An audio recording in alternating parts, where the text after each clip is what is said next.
Hey everyone, Kathy the Vegan Prepper here, and today we are making breakfast bites.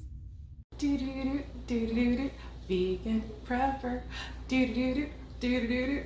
Vegan prepper. They're absolutely fantastic. Before I went vegan, one of my favorite meal prep things to do for breakfast was to do egg bites or like a big egg bake in a 9x13 pan. And so it was just super handy for grabbing for breakfasts. And this absolutely fits the bill on that, if any are still left for the next day, if I prep them ahead of time. I thought about calling this my better than I thought they'd be breakfast bites because that seems to be the reaction of everybody who eats these. I tell them that these are chickpea flour bites and they're kind of like a savory breakfast bite thing, but they're not egg, but because I kind of explain things in real life exactly like I do on a video. And so people will bite into them and then go, oh, that's better than I thought it would be. Or like, I had really low expectations, but that is good. And like, they'll go through like a whole like thing and then eventually they're grabbing their fourth and fifth one going, oh my gosh, these are so good. I can't stop eating them because they're delicious. Okay. They're so good.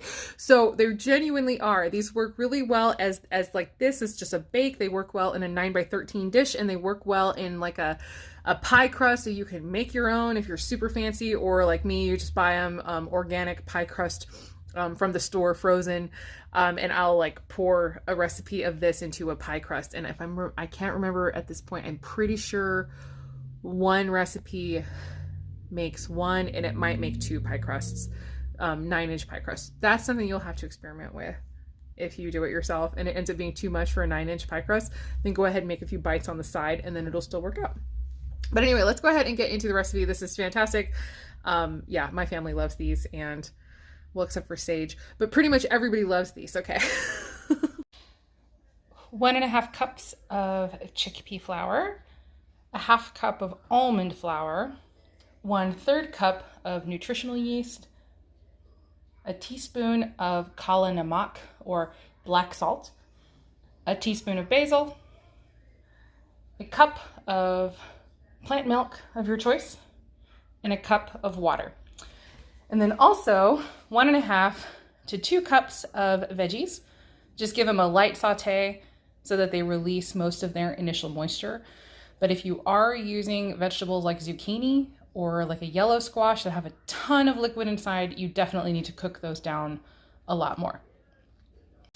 All right, just getting those veggies sauteed a bit in the pan while I'm getting muffin cups into my muffin tins.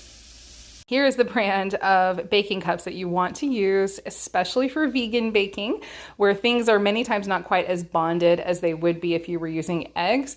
But these seriously don't stick to anything. You can make your items and then the papers just come right off rather than ripping everything apart when you're trying to take them off, which is something that can happen again with some vegan baking, but not if you use these. This is not sponsored. I'm not endorsed or anything by these guys. This is just truly the best brand out there. Also, they're compostable. So for a recipe like this one, where you're not using any oil and they're not going to be soaked with a bunch of fat, you can go ahead and compost these when you're done. It's pretty great.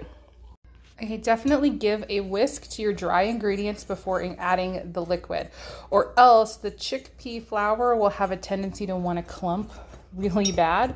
And so this is just to try to prevent that from happening. There are some recipes for chickpea bites and things that suggest adding the water while you're whisking to prevent the clumping. However, I found, probably because of the addition of the almond flour and other things, that that's not an issue as long as you just whisk the dry ingredients before you add the liquid ingredients. So we got our 1 cup of water, 1 cup of plant milk, soy milk this time. You can use homemade, whatever. I don't think it really matters all that much.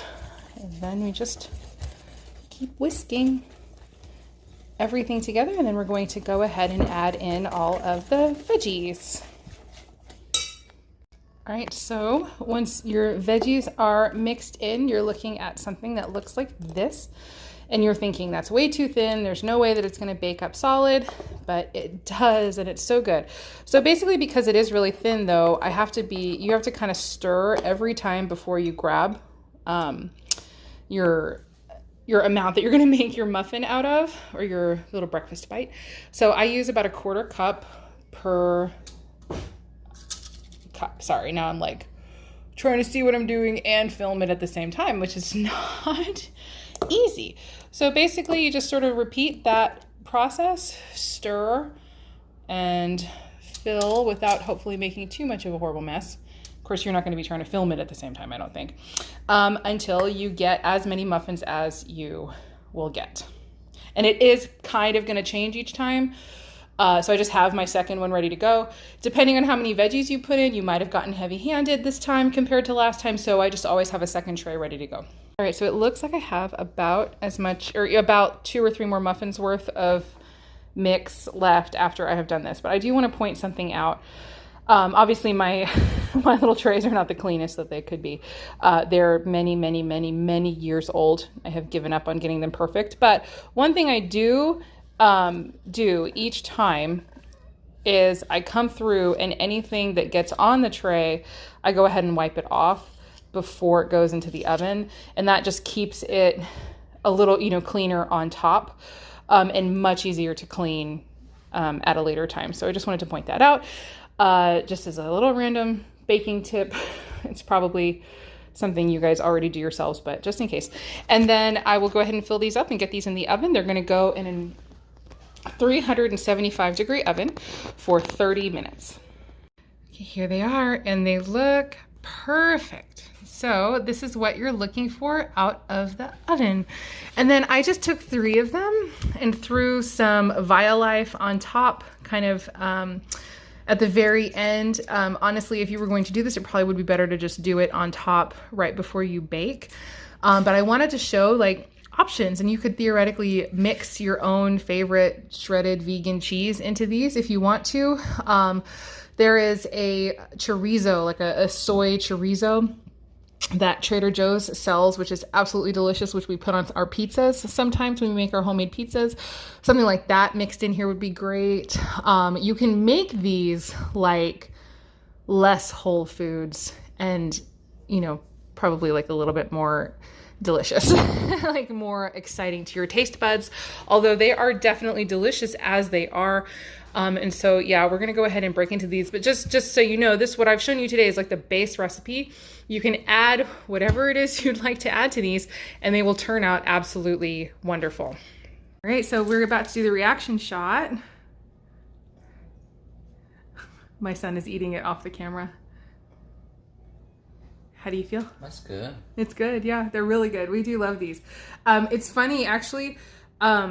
The outside it's got like an eggy type texture, and that outside little bit always tastes like egg, but then the whole thing doesn't.